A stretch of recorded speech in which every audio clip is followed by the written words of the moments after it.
Anche a Chioggia, presso Parco Commerciale Clodì, puoi acquistare il tuo mezzo di trasporto del futuro.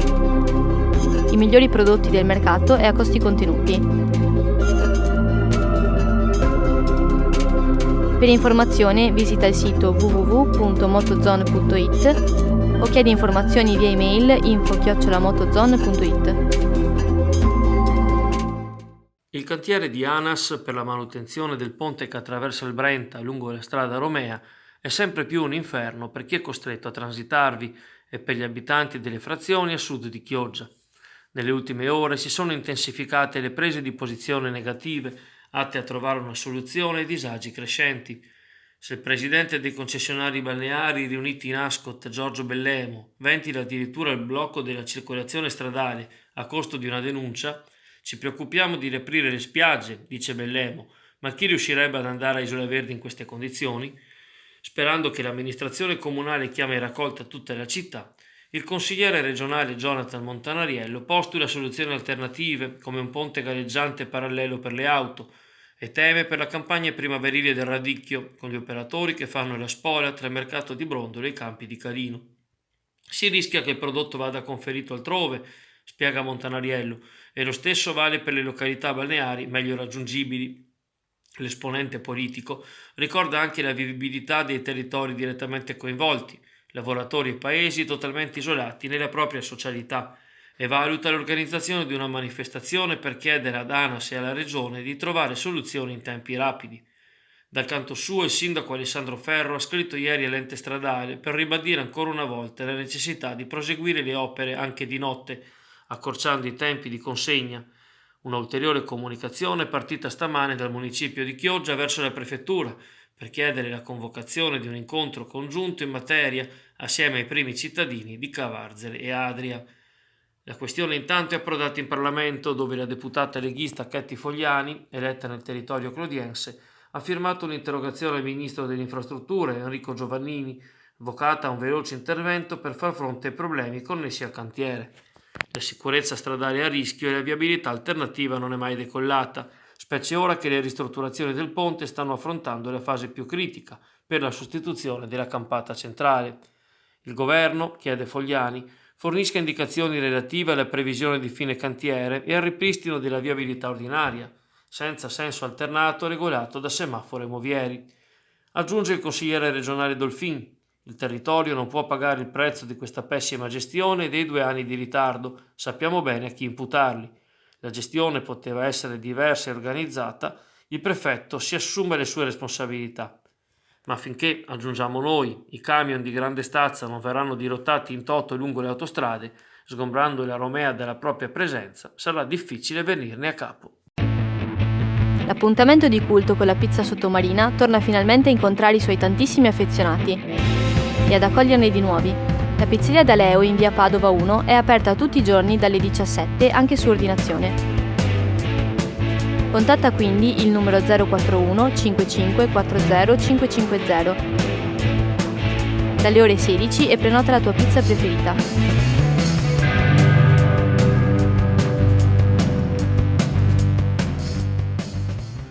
A margine della più spinosa questione riguardante il ponte che attraversa il Brenta e i rallentamenti alla circolazione dovuti al cantiere in corso, nella lettera inviata dal sindaco Alessandro Ferro ai dirigenti veneti dell'ANAS è fatta menzione anche delle pensiline per gli autobus, progettate e non ancora collocate lungo la strada Romea per servire la popolazione che abita nelle frazioni meridionali del comune di Chioggia.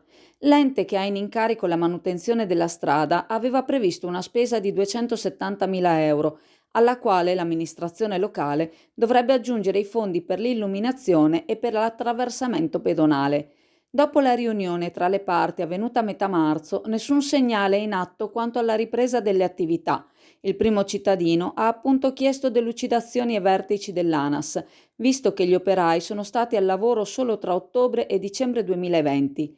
Le pensiline saranno collocate all'incrocio con Vicolo dei Fiori e Strada Margherita e sono destinate sia agli studenti diretti negli istituti scolastici superiori di Borgo San Giovanni, sia all'utenza che ha bisogno di recarsi nei centri di Chioggia e Sottomarina. Pesce cotto e birra crua non è un proverbio, ma il binomio che lega la tradizione del buon pesce di qualità alla birra artigianale.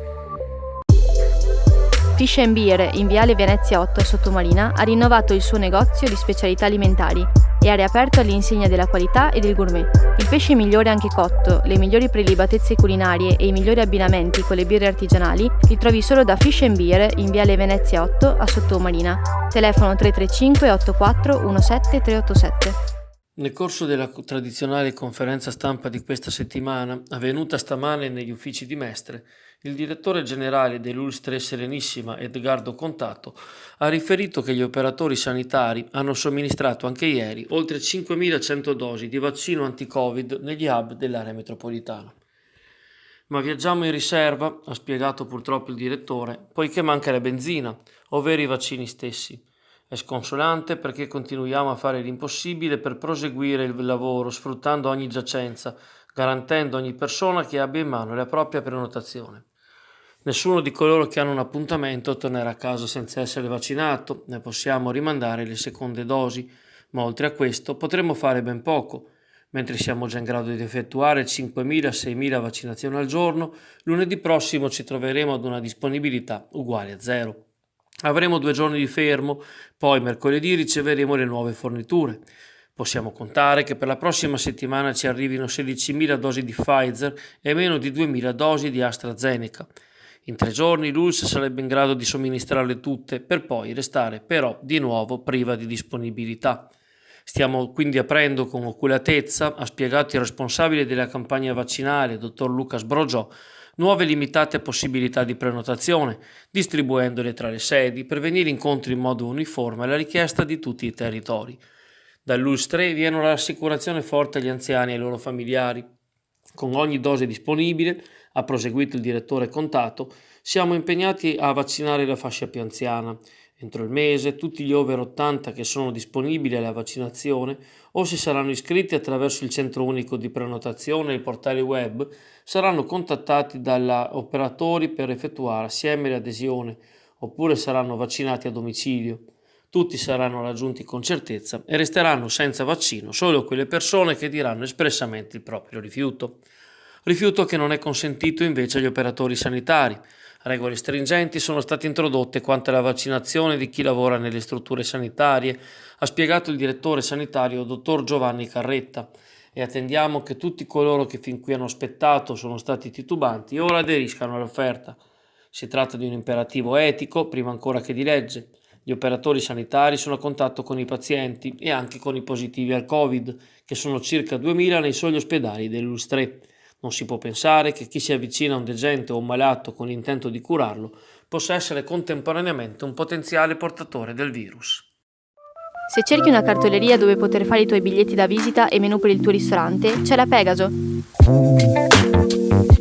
Quando pensi a una cartoleria, pensa alla Pegaso.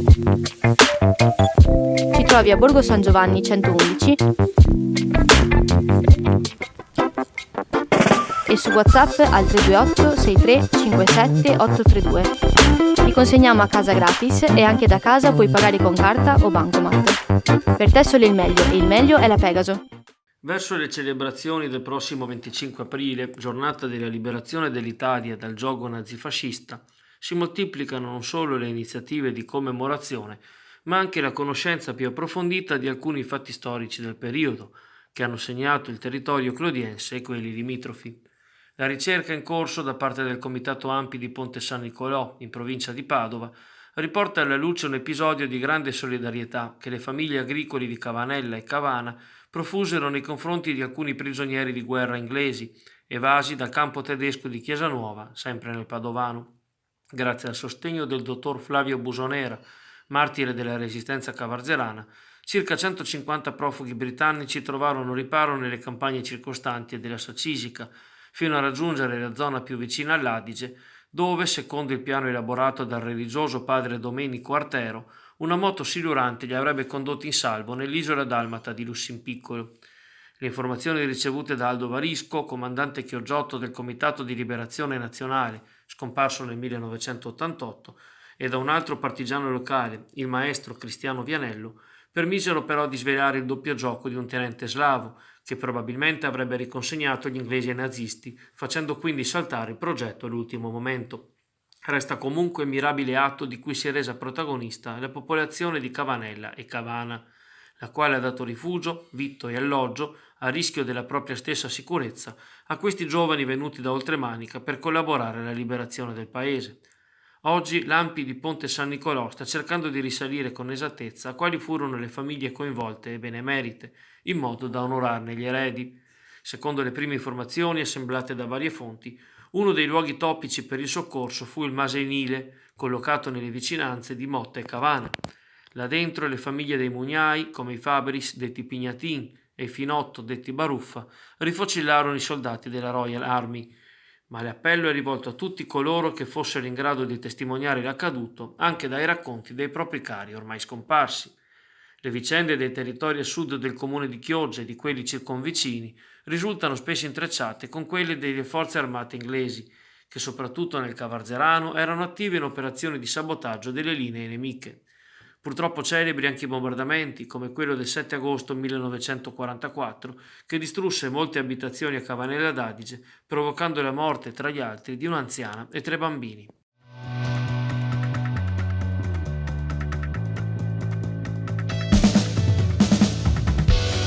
La nostra missione è promuovere l'innovazione integrando tecnologie virtuali e infrastrutture fisiche per realizzare smart city basati sull'efficienza energetica e la tutela delle risorse idriche.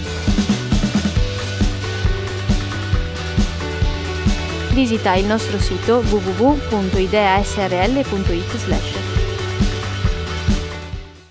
Era attesa prima dell'estate e ora la sentenza del TAR è arrivata. Il permesso del Comune di Venezia per realizzare lo stabilimento balneare Aquarius Beach agli Alberoni è stato rilasciato senza effettuare la valutazione di incidenza ambientale. Dunque ora quel permesso non è più valido. Il Tribunale amministrativo regionale si è infatti pronunciato in favore del Comitato ambientalista Altro Lido e del WWF di Venezia, che con la collaborazione di altre associazioni, tra cui Italia Nostra, Estuario Nostro, Venezia Cambia e l'IPU, avevano denunciato l'assenza del fondamentale documento. Nonostante l'appello già annunciato, lo stabilimento privato all'interno dell'oasi naturale degli Alberoni, gestito dall'imprenditore Andrea Chinellato e collegato al vicino resort di proprietà del gruppo Marzotto, difficilmente quest'estate potrà aprire i battenti. Troppo stretti i tempi tecnici per il ricorso, nonostante nel sito dello stabilimento figurino ancora i tariffari per la stagione 2021, ovvero 25 euro per un ombrellone e 2 lettini, 30 nel weekend. Ancora una volta, scrive Paolo Fumagalli del Comitato ambientalista Altro Lido, il TAR ci ha dato ragione e adesso il Comune dovrà pagarci le spese, ma siamo stanchi di dover ricorrere sempre alla magistratura per far rispettare dal Comune le norme urbanistiche. L'area degli Alberoni, nella quale è sorta Aquarius Beach, rientra nel registro europeo delle zone speciali di conservazione e zone di protezione speciale per il suo habitat naturale e in particolare il prezioso sistema di dune grigie sempre più a rischio in tutto il Mediterraneo. Riguardo la vicenda è intervenuta anche Monica Sambo, che con il gruppo democratico al Consiglio Comunale si era schierata in difesa degli Alberoni già l'estate scorsa. Purtroppo è servito un ricorso delle associazioni, commenta la capogruppo, per bloccare questo scempio. È triste che in questo comune per difendere territorio e ambiente si debba spesso ricorrere alle vie giudiziarie. Pescheria Cam vi aspetta sempre con gli orari tradizionali dal lunedì al venerdì, al mattino dalle 9 alle 12, al pomeriggio dalle 15 alle 17 e il sabato dalle 9 alle 12:30. Gli esperti operatori della Pescheria Cam sono a disposizione per offrire il meglio del prodotto adriatico e di importazione, con la consueta garanzia di convenienza e qualità. Pescheria Cam, con sede all'Isola Saloni di Chioggia, lavora su ordinazione e prenotazione al numero 041 55 33 591. Avevano approfittato del lockdown e dell'oscurità notturna nella primavera 2020 per derubare i negozi chiusi a Cannareggio e dopo un anno sono stati denunciati dai carabinieri colpevoli dei furti. Si tratta di 3 veneziani di età compresa tra 26 e 31 anni, considerati responsabili di ben 18 colpi ai danni di ristoranti, hotel, bar, negozi di generi alimentari e altri esercizi. I militari dell'Arma sono pervenuti alla loro identificazione attraverso la consultazione di oltre 100 ore di filmati captati dalle telecamere di videosorveglianza presenti nella zona e raffrontate a 1 migliaio di tabulati telefonici. Le perquisizioni domiciliari hanno portato al rinvenimento di parte dell'area furtiva riconsegnata ai rispettivi legittimi proprietari. Tutti e 3 i ladri erano stati già coinvolti in reati contro il patrimonio. Oltre al bottino, i malviventi, deferiti a piede libero alla Procura della Repubblica di Venezia per concorso in furto aggravato, dovranno rispondere dei danni inferti alle strutture visitate, dal momento che per accedervi hanno dovuto scassinare serramenti e infrangere le vetrine.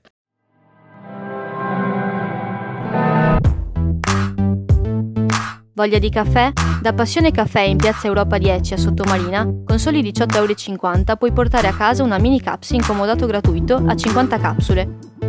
E grazie alla promozione con Chioggia Azzurra potrai averne ulteriori 50 a scelta in regalo. Cosa aspetti? Chiama allo 041 89 42 009. Vola da Passione Caffè.